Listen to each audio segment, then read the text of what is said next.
السلام علیکم ورحمۃ اللہ وبرکاتہ۔ بسم اللہ الحمد للہ والصلاة والسلام علی رسول اللہ ومن تبعہ ووالاہ وبعد۔ محترم ناظرین و سامعین، اسلامی بھائیوں، دوستوں، عزیزوں، ماؤں اور بہنوں، آؤ نبی کی نماز سیکھیں سیریز کی اس ویڈیو میں آپ سب کا خیر مقدم ہے۔ آج کل ہماری گفتگو جمعہ سے متعلق احکام، مسائل اور خطیبوں سے متعلق کچھ احکام کے سلسلے میں چل رہی ہے۔ حضرت گرامی، میں آج آپ کے سامنے عربی زبان کے علاوہ دوسری زبانوں میں جو خطبے ہوتے ہیں اس سے متعلق کچھ آپ کو معلومات دینا چاہتا ہوں، فراہم کرنا چاہتا ہوں۔ خطبہ مسنونہ یعنی اللہ کے رسول صلی اللہ علیہ وسلم جتنا خطبہ پڑھتے تھے، لوگوں سے گفتگو اور بات کرنے کے علاوہ جو خطبہ آپ کا مخصوص خطبہ ہوتا تھا، جس کو حدیث کی اصطلاح میں خطبۃ الحاجہ کہا گیا ہے، یعنی خطبۃ حاجت رسول اللہ صلی اللہ علیہ وسلم، اللہ کے رسول صلی اللہ علیہ وسلم کو جب گفتگو کرنے کا، ہم کلام ہونے کا، مخاطب ہونے کی ضرورت محسوس ہوتی تھی یا آپ مخاطب ہوتے تھے اپنے صحابہ سے، تو یہ خطبہ ضرور پڑھتے تھے۔ وہ خطبۃ الحاجہ یا خطبہ مسنونہ کہا جاتا ہے۔ اس کے علاوہ دینی احکام و سامعین کی مروجہ زبان میں بتانے چاہیے۔ ظاہر ہے کہ ہم عربی زبان میں کچھ فلسفہ بگھاریں خطبہ مسنونہ کے بعد، کچھ بات کریں دنیا کے حالات کے بارے میں، اپنے معاشرے کی حالات کے بارے میں، تو عوام کیا سمجھے گی؟ ہندوستانی عوام کچھ سمجھ میں آئے گا؟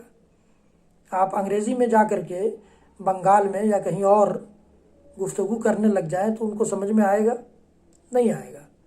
اس لیے جہاں کی جو زبان ہے، خطبے کا مقصد کیا ہے؟ واعظ و نصیحت، رہنمائی کرنا، راستہ دکھلانا، برائیوں سے بچانا، اچھائیوں کی طرف بلانا، یہ خطبے کا اصل مقصد ہے۔ تو جب اصل مقصد ہی حاصل نہ ہو خطبے سے، زبان کے الگ ہونے کی وجہ سے، تو پھر کیا فائدہ ہے؟ اس لیے مروجہ زبان جو وہاں کی لوکل زبان ہے اس میں گفتگو ہو۔ یہ بعض لوگوں نے یہ شرط لگائی کہ جمعہ کا خطبہ لازمی طور پر عربی زبان میں ہونا چاہیے۔ یہ شرط خطبہ کے مقصد سے متصادم ہے، ٹکرا رہا ہے۔ خطبہ کا مقصد واعظ و نصیحت کرنا، لوگوں کی تربیت کرنا ہے، اس لیے قرآن مجید میں خطبہ کو ذکر کہا گیا، یا ایھا الذین آمنوا اذا نودی للصلاۃ من یوم الجمعہ فاسعوا الی ذکر اللہ۔ اے ایمان والو، جب صلاۃ جمعہ کے لیے، نماز جمعہ کے لیے جمعہ کے دن اذان دے دی جائے تو اللہ کے ذکر کی طرف دوڑ پڑو۔ اللہ کے نبی صلی اللہ علیہ وسلم کی حدیث گرامی، یہ اللہ کے نبی صلی اللہ علیہ وسلم پر نازل ہونے والی یہ آیت ہے، سورہ جمعہ کی یہ آیت ہے۔ اس آیت مبارکہ میں خطبہ کو تذکیر و نصیحت کا نام دیا گیا ہے، اور واعظ و نصیحت تبھی ہو سکتی ہے جب سامعین خطیب کی بات سمجھیں۔ اسی لیے تمام انبیاء کرام کو جن اقوام کی طرف مبعوث کیا گیا ان کی زبان میں بھیجا گیا۔ اللہ تعالیٰ کا ارشاد ہے، وَمَا أَرْسَلْنَا مِن رَّسُولٍ إِلَّا بِلِسَانِ قَوْمِهِ لِيُبَيِّنَ لَهُمْ۔ سورہ ابراہیم کی آیت نمبر 4۔ ہم نے جو بھی رسول بھیجا، جو بھی نبی بھیجا، اس کی قوم کی زبان میں بھیجا تاکہ وہ انہیں احکام الہی کو کھول کھول کر بتائیں، سکھائیں۔ اس کے علاوہ رسول اللہ صلی اللہ علیہ وسلم دوسری اقوام کو ان کی زبان میں دعوت دیتے تھے، جیسا کہ رسول اللہ صلی اللہ علیہ وسلم نے سیدنا زید بن ثابت رضی اللہ تعالیٰ عنہ کو عبرانی سیکھنے کا حکم دیا، اور ابو ہریرہ رضی اللہ تعالیٰ عنہ کو ابو ہریرہ رضی اللہ تعالیٰ عنہ فارسی جانتے تھے، اور فارسی زبان والوں کو فارسی ہی میں مسائل سمجھاتے تھے۔ سنن ابی داؤد کتاب الطلاق باب من احق بالولد کہ میں آپ دیکھ سکتے ہیں عبداللہ بن عباس غیر عربوں کو مترجم کے ذریعے مسائل سمجھاتے تھے۔ وہ صحیح بخاری کتاب الاحکام میں دیکھیے اس بات کو۔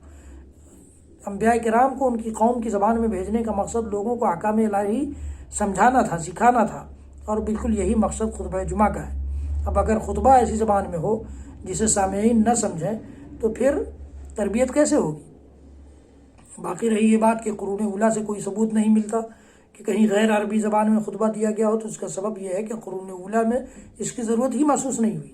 مزید یہ کہ احناف کے ہاں بھی خطبہ کے لیے عربی زبان ضروری نہیں۔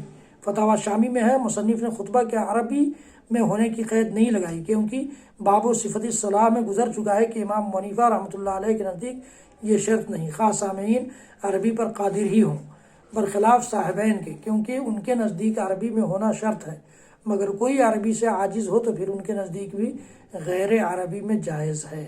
فتاوی شامی جلد 1 صفحہ 543۔ خطبہ جمعہ سے پہلے مروجہ تقریر۔ جن لوگوں نے غیر عربی زبان میں خطبہ ممنوع قرار دیا، اب انہوں نے دیکھا کہ اس سے تو خطبہ کا مقصد ہی پورا نہیں ہو رہا، تو انہوں نے غیر عربی زبان میں جمعہ کا خطبہ دینے کے بجائے خطبہ سے پہلے تقریر کے نام سے ایک تیسرے خطبہ کی بدعت جاری کر لی۔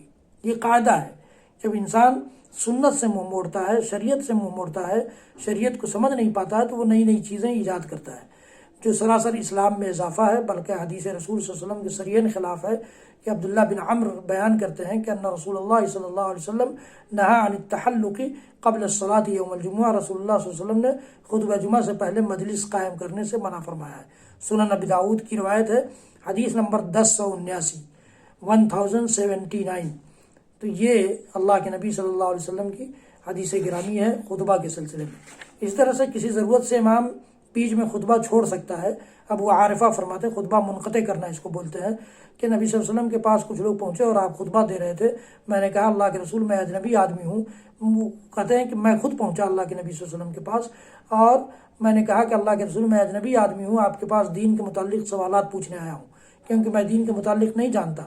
تو رسول اللہ صلی اللہ علیہ وسلم نے میری طرف متوجہ ہوئے اور خطبہ چھوڑ کر میرے پاس آ گئے، پھر ایک لوہے کی کرسی لا کر میرے پاس رکھ دی گئی، آپ صلی اللہ علیہ وسلم اس پر بیٹھ کر مجھے وہ تعلیم دینے لگے جو اللہ تعالیٰ نے آپ کو سکھائی تھی، پھر واپس جا کر آپ نے باقی خطبہ دیا۔ صحیح مسلم کی روایت ہے، صحیح مسلم میں امام مسلم رحمۃ اللہ علیہ نے 876 یعنی 876 نمبر کی حدیث پر اس کو ذکر کیا ہے۔ تو معلوم یہ ہوا کہ کوئی بھی مقتدی یا سامع خطبہ سننے والا امام سے، خطیب سے ڈائریکٹ گفتگو کر سکتا ہے، کچھ پوچھ سکتا ہے، اور خطیب بھی اس کو سمجھانے کے لیے اس کو اپنے انداز میں سمجھا سکتا ہے جس طرح سے وہ سمجھ سکے۔